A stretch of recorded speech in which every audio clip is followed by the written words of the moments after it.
नमस्कार,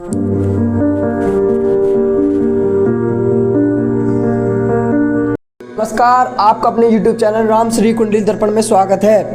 मैं पंडित कार्तिक गौर और मेरे साथ हैं कुंडली विशेषज्ञ तंत्र ज्योतिषाचार्य श्री पंडित कर्मवीर अनुरागी जी। गुरुजी, मैं और हमारे दर्शक ये जानना चाहते हैं कि सच्ची भक्ति क्या है और क्या सच्ची भक्ति से भगवान जी को कैसे प्राप्त किया जा सकता है।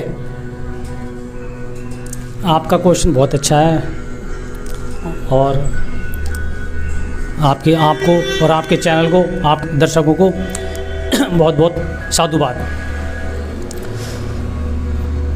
भक्ति क्या है?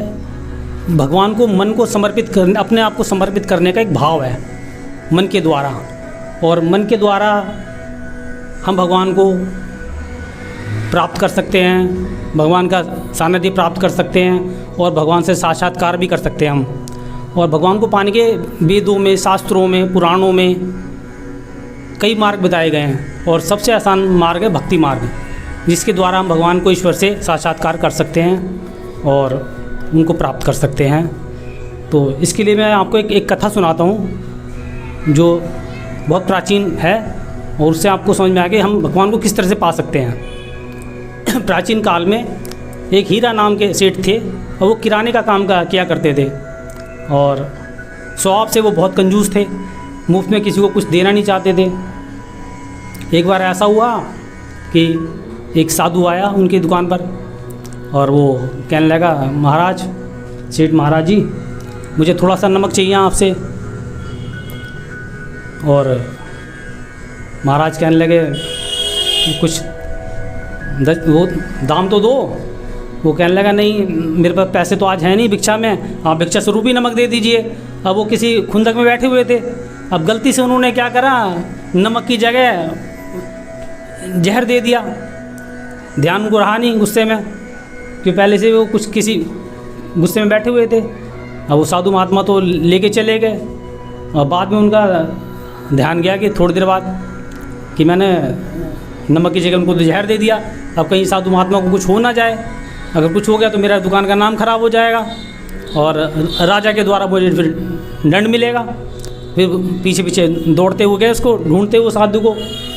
वहाँ जाके उसकी कुटिया पे पहुँचे तो वो भोजन बना चुका था और उस साधु महात्मा दूर से ही देखा कि साधु महात्मा थाली आगे सजा के बैठे हुए हैं और भोजन करने ही वाले हैं। वो दूर से ही उन्होंने हाथ का इशारा किया, महाराज जी रुक जाओ, रुक जाओ, महाराज जी रुक जाओ। ऐसे कहते हुए दौड़ते हुए उनके पास वो आया तो उन्होंने पूछा, सेठ जी आप कैसे, आओ बैठो। वो कहने लगे कि मैंने आपको भोजन नहीं करना है, ये वाला भोजन। वो कह रहे, क्यों? इसमें जहर है, मैंने गलती से आपको जहर दे दिया, मेरा ध्यान कहीं और था, नमक के डिब्बे में नमक की जगह मैंने आपको जहर दे दिया गलती से। तो इस भोजन को आप मत करो, इसको आप करोगे तो फिर आप मर जाओगे, आपकी तबीयत खराब हो जाएगी और मुझे भी राजा के द्वारा भी दंड मिलेगा।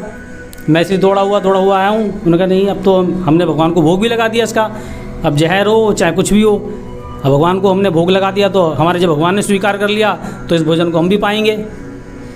और सेठ ने बहुत अनुनय विनय की कि भाई सेठ जी क्या कहते हैं, महात्मा जी आप मान जाइए, ऐसा भोजन मत कीजिए जिससे आपकी जान चली जाए और मेरे को भी दंड मिले का अधिकारी हो जाऊँगा मैं।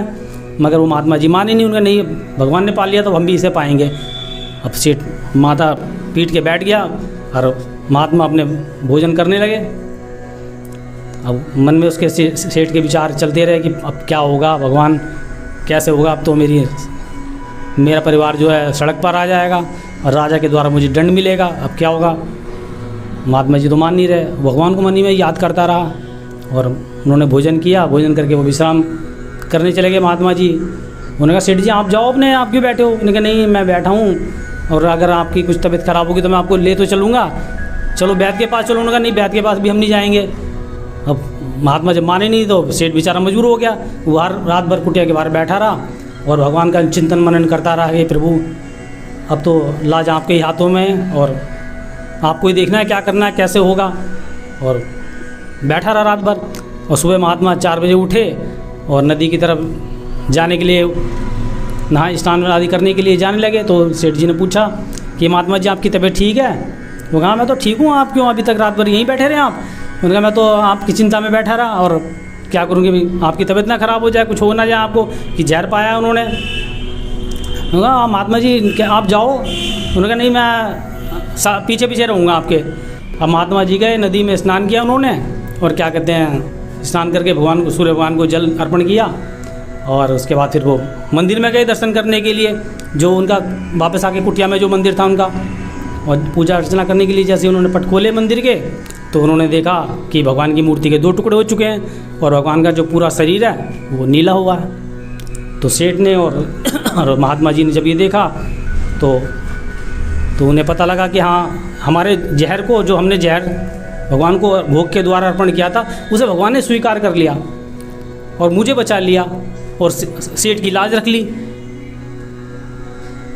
तो इससे यही है कि हम अगर श्रद्धा विश्वास रखते हैं ना, तो हम भगवान को पा सकते हैं। भगवान को अगर हम जहर भी अर्पण करते हैं तो भगवान जहर लेता है, हम फूल अर्पण करते हैं तो भगवान फूल स्वीकार करता है, हम धन देते हैं तो भगवान धन, हम जैसा भोग और जो द्रव्य भगवान को अर्पण करते हैं भगवान उसे स्वीकार करता है।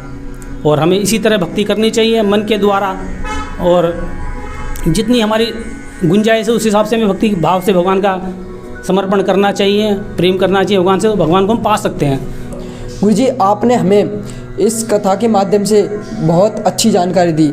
इस कथा के माध्यम से आपने सच्ची भक्ति का ज्ञान दिया है। मेरे और हमारे दर्शक की तरफ से आपका बहुत बहुत धन्यवाद।